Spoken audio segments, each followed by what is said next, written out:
Almost all denominations లో పాడుతూనే ఉన్నారు. అయితే ఆ పాట పాడుతున్నాడు. అతను పేరు చెప్తే మీ అందరికి కూడా జ్ఞాపకం వస్తుంది. అతని పేరు జెట్సన్ వ్యాన్ డివెంటా అంటారు. జెట్సన్ వ్యాన్ డివెంటా అనేటువంటి వ్యక్తి ఒక పాటని రాశాడు ఇంగ్లీష్ లో, అద్భుతంగా రాశాడు. All to Jesus I surrender, all to him I freely give. యేసు స్వామి, నీకు నేను నా సమస్తమును ఇచ్చాను, తీసివేతును లోకాశలు నాలో నుండి, నన్ను చేర్చుము ఇప్పుడే అని ఆ పాటని సమర్పించాడు. ఆ పాటని సమర్పించిన తర్వాత ఇప్పుడు అందరు కూడా పాడుతూ ఉన్నారు.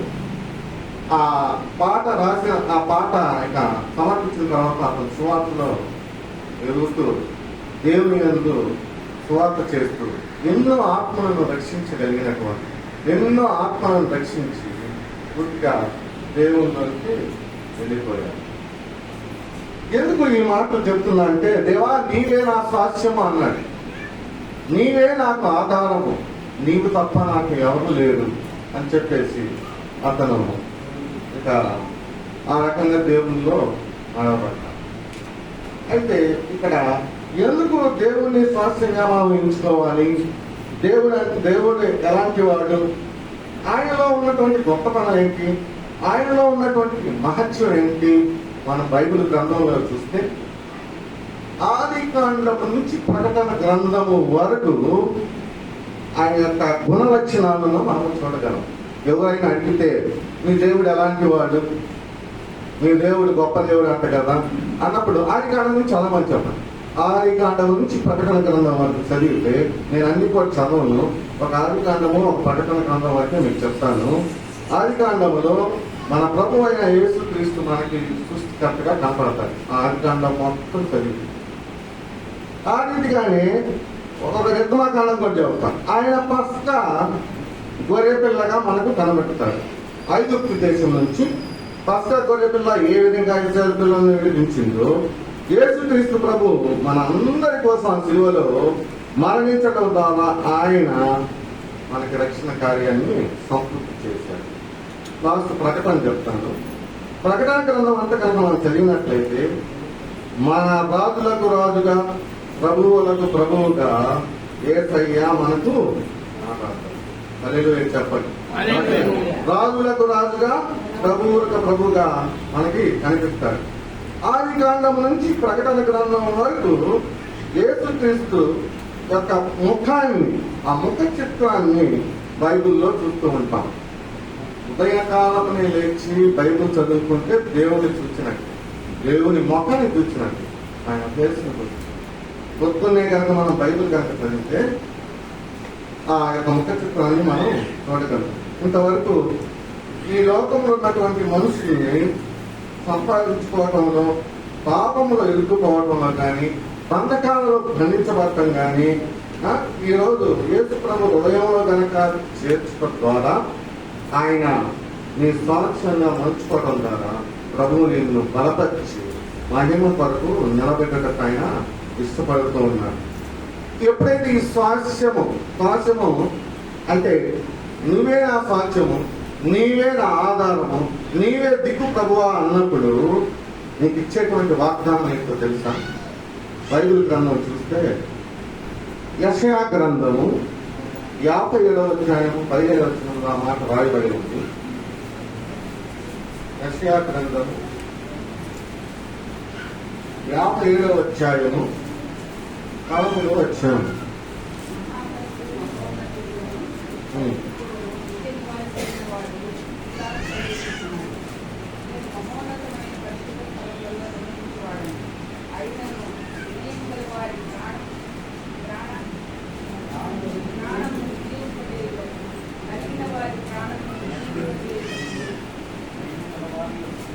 నేను చదువుతున్నాను, వినండి.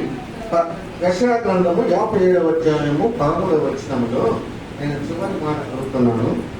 నన్ను నమ్ముకున్న వారు దేశమును స్వతంత్రించుకొందురు, నా పరిశుద్ధ పర్వతమును స్వాధీనపరుచుకుంటారు.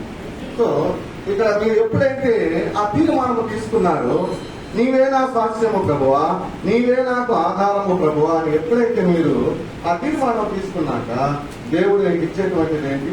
నన్ను నమ్ముకున్న ప్రజలు దేశం అంతా స్వతంత్రించుకుంటారు, నా పరిశుద్ధ పర్వతమును స్వాధీనపరుచుకుంటారు. దేవుని ప్రజలు దిగువ ప్రాంతంలో ఉండేవారు కాదండి. దేవుని ప్రజలు ఎత్తైన ప్రాంతంలోనే ఉంటారు, పర్వత ప్రాంతంకి. నేను దిగువ ప్రాంతంలో ఉండే మనుషులు కాదు, ఎత్తైన ప్రాంతంలో నేను నిన్ను నడిపిస్తాను అంటున్నాడు. దేవుని ప్రజలు దిగువ ప్రాంతం కాదు, ఎత్తైనటువంటి దాంట్లో నిలబెడతాను అంటున్నాడు. నా పరిశుద్ధ పర్వతం మీద నేను నిన్ను ఎక్కిస్తాను.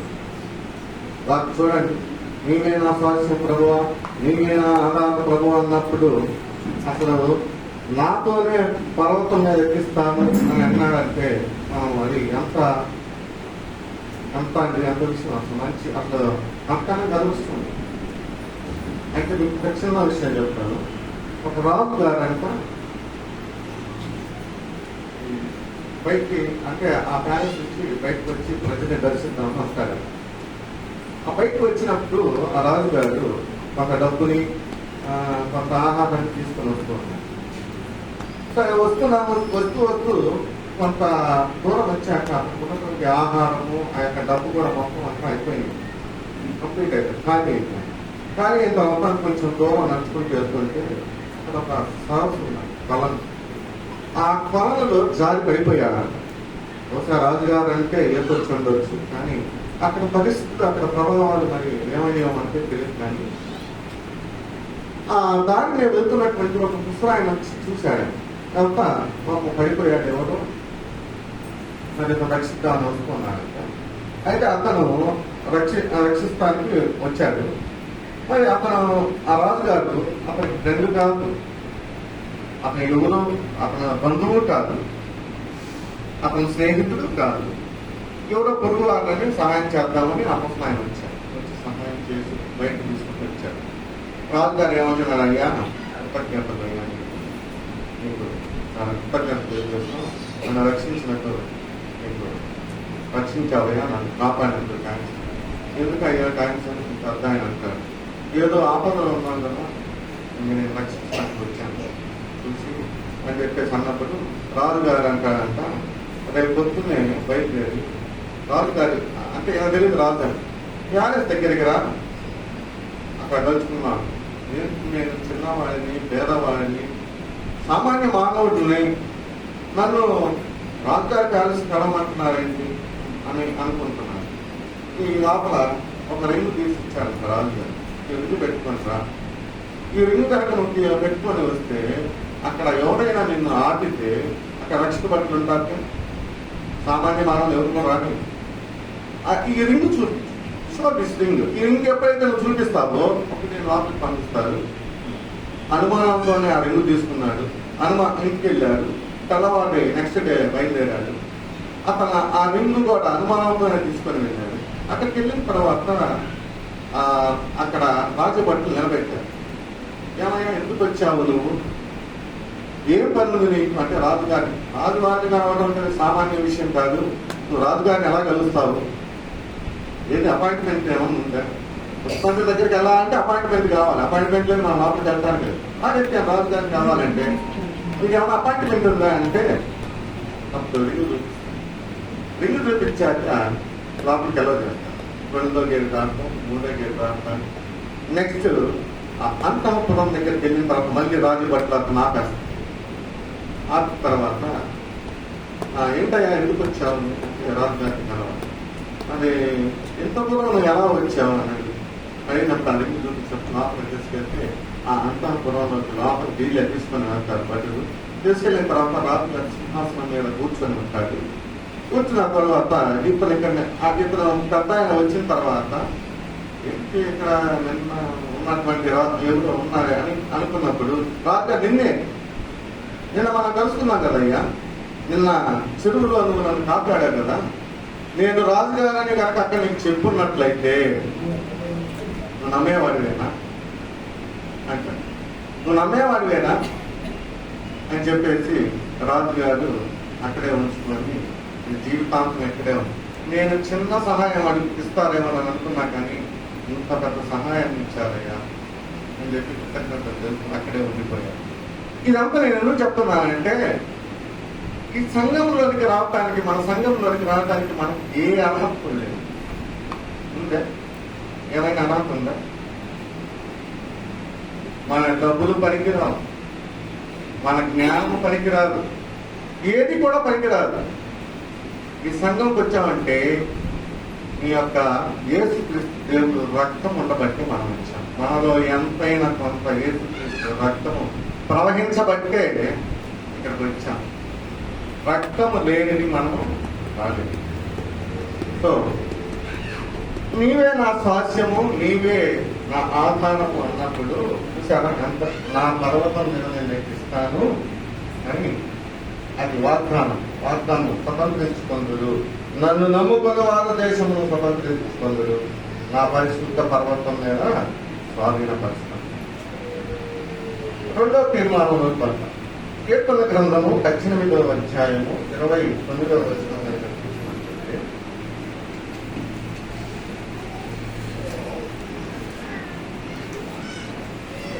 నేను చూస్తాను చూడండి. నీ సహాయం వలన నేను సైన్యమును జయించును, నా దేవుని సహాయం వలన ప్రాకారములను వాడును. ఎవరి సహాయము? దేవుని సహాయం. ఇప్పుడు మనం ఇక్కడికి వచ్చామంటే దేవుని సహాయం లేక, ఇప్పుడు మనం ఇక్కడికి వచ్చి మేలులు పొందిన వాళ్ళు ఎవరు చెప్పండి? దేవుని సన్నిధానానికి వచ్చి మేలులు పొందిన వాళ్ళు ఎవరో చెప్పండి. ఇక్కడికి వచ్చి నేను మేలు పొందలేదు అనేది చరిత్రలో ఎత్తకోలేదు. దేవుని దగ్గరికి వచ్చినప్పుడు నేను మేలు పొందలేదు అనేటువంటి వాళ్ళు ఎవరైనా ఉన్నారా? ఎవరు లేరు. దేవుని సహాయం వల్లనే సైన్యమని చేస్తాను. సైన్యం అంటే ఎవరు? ఆర్మీ. ఎంతైనా ఆర్మీని నేను జయిస్తాను అంటున్నాడు. సైన్యంలో ఒకటినా, వాళ్ళ హెడ్నా?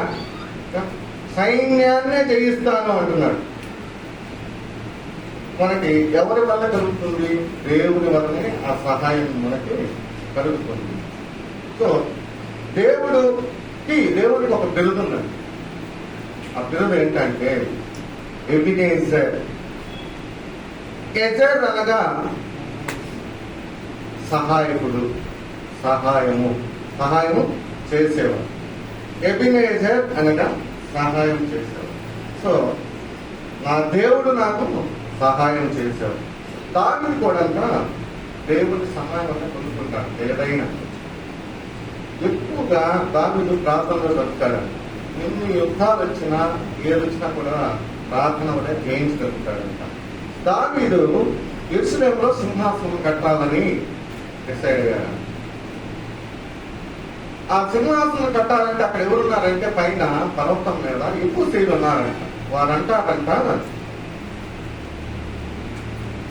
వారు అదే ఇక రానికుండా వాళ్ళని ఆపటం అని చెప్పి ఆపేవాళ్ళు.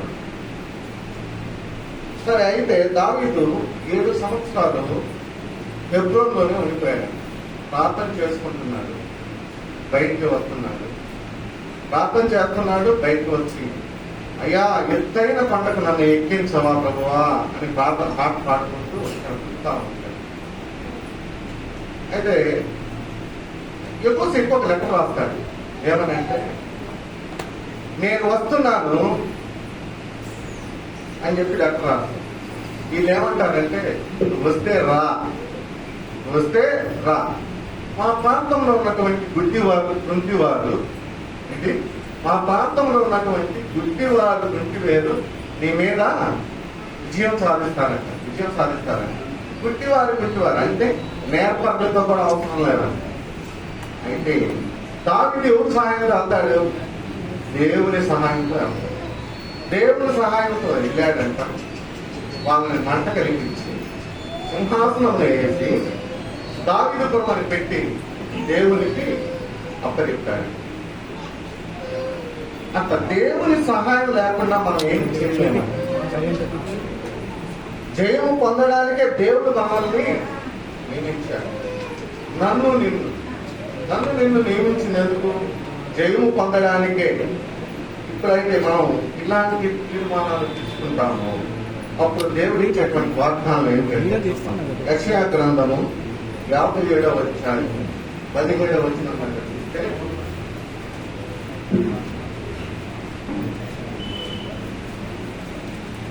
చూస్తున్నాను, నీకు విరోధంగా రూపొందింపబడిన ఏ ఆయుధములో చూసారా, దేవుని సహాయం లేకుండా మనం ఏం చేయలేం. ఏ ఆయుధం కూడా వద్దు కదండి. విరోధులు ఎక్కడ ఉన్నారు చెప్పండి? మన పక్కనే ఉన్నారు. మన పక్కనే విరోధులు మన ఆఫీస్తోనే ఉన్నారు, మన చుట్టూ ఉన్నారు. విరోధులు లేని ప్లేస్ ఎక్కడా లేదు. అయితే నువ్వు ఎప్పుడైతే దేవుని సహాయం కోరుతున్నావో అప్పుడు నీకు ఏ ఆయుధం కూడా వర్తిల్లదంట. ఏ ఆయుధము కూడా వర్తిల్లదు. నెక్స్ట్ 3వ తీర్మానానికి వద్దాం. 3వ తీర్మానం కనుక చూసినట్లయితే కీర్తన గ్రంథము 26వ అధ్యాయము 6వ వచనం.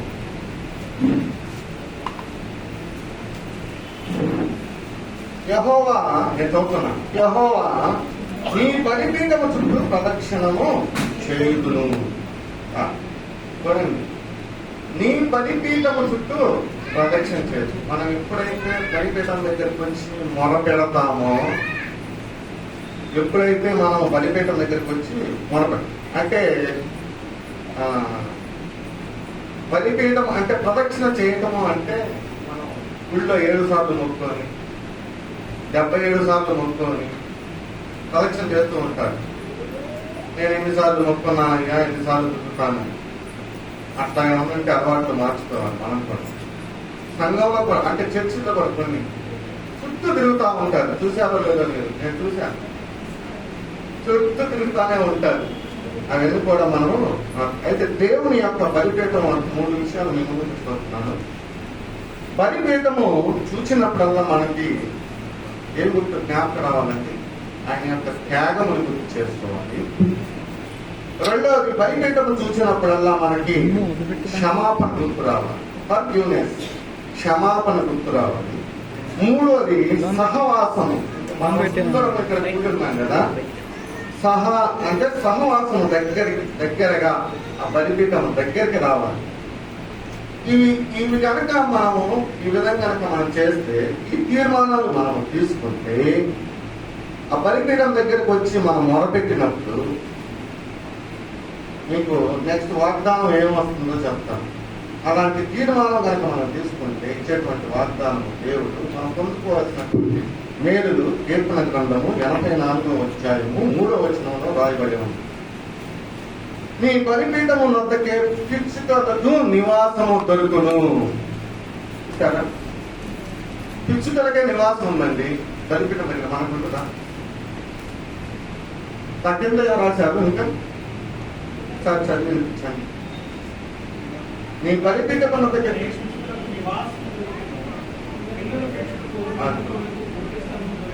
చూసారా, పిల్లలు పెట్టుటకు కూడా మల్టిప్లికేషన్ అంటే పిల్లలు పుట్టుటకు కూడా బలిపీఠము.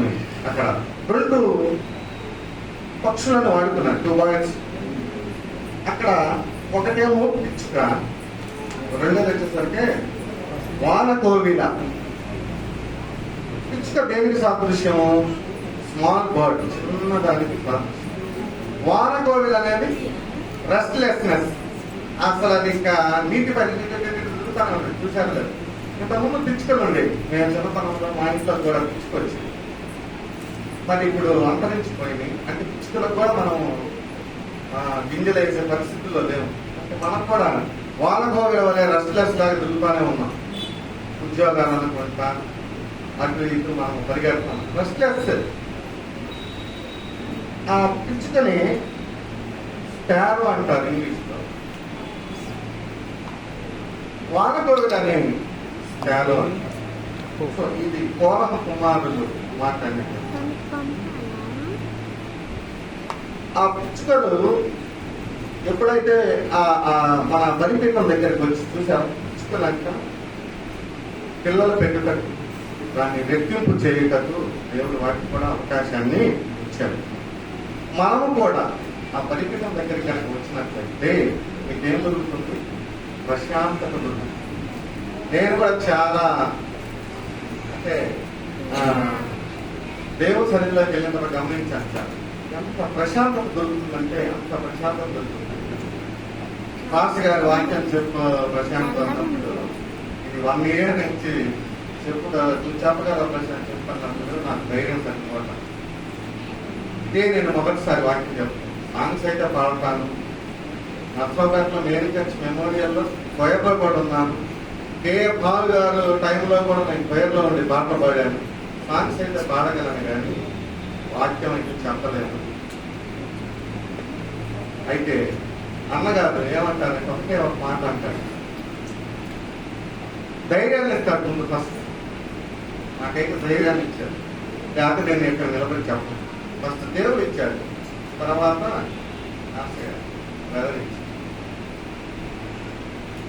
తర్వాత సంఘం కూడా ప్రార్థించిందని నేను నమ్ముతున్నాను. ఈ వాక్యం ఇంతవరకు చెప్పినటువంటి వాక్యం మన హృదయంలో భద్రపరుచుకుంటున్నాను. అందరూ కూడా ఈ వాగ్దానాలను నెరవేర్చాలని కోరుతున్నాను. మొదటి తీర్మానం ఏంటి? మొదటి తీర్మానం ఒకసారి చెప్పండి. మొదటి తీర్మానం, నీవే నాకు స్వాస్యము ప్రభువా అన్నప్పుడు వాగ్దానాన్ని ఏమిచ్చారు? పర్వత శిఖరముల మీద నేను నిన్ను ఎక్కిస్తాను. రెండోది వచ్చేసరికి రెండవ తీర్మానం ఏమన్నారు? నా దేవుని సహాయం అనేటువంటి తీర్మానం నువ్వు ఎప్పుడైతే తీసుకున్నావో అప్పుడు నీకు ఇచ్చినటువంటి వాగ్దానం ఏంటి? ప్రాకారములు. నెక్స్ట్ మూడవ తీర్మానము, ఈ బలిపీఠము బలిపీఠం దగ్గరికి ఎప్పుడైతే వస్తావో అప్పుడు నీకు ఇచ్చిన వాగ్దానం ఏంటి? ఇచ్చుటకు నివాసము, పిల్లలను పెట్టుటకు, ఇంటి స్థలాన్ని ఇచ్చి రెట్టింపు చేయుటకు, మల్టిప్లై. ఈ వాక్యమును నాకు ఇచ్చినటువంటి దేవనా ప్రవర్తుడికి, మాస్టర్ వినయ్ గారికి, మేడం గారికి, సంఘ పెద్దలకు, సంఘ విశ్వాసులకు, పిల్లలకి అందరికీ నా వందనాలు. Thank you.